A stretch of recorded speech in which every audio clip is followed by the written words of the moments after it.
On the sixth day of creation, God formed man from the dust of the earth. He breathed the breath of life into his nostrils, and the man became a living person.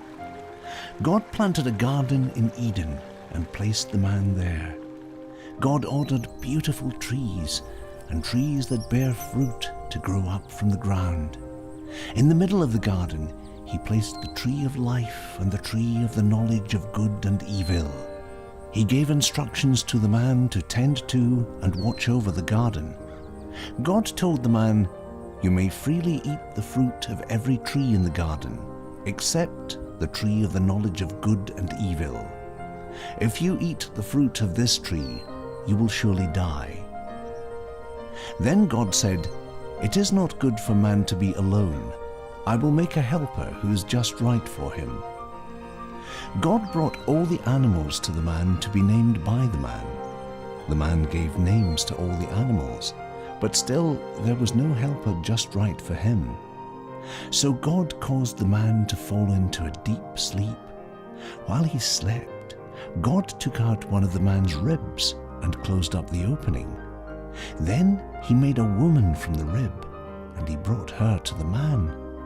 "At last," the man exclaimed, "this one is bone from my bone and flesh from my flesh. She will be called woman because she was taken from man." This explains why a man leaves his father and mother and is joined to his wife, and the two are united into one. Now the man and his wife were both naked, but they felt no shame.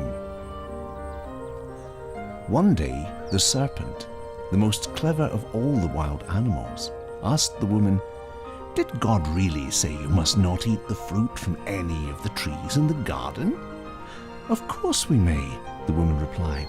"It's only the fruit from the tree in the middle of the garden that we are not allowed to eat. God said, 'You must not eat it or even touch it. If you do, you will die.'" "You will not die," the serpent exclaimed.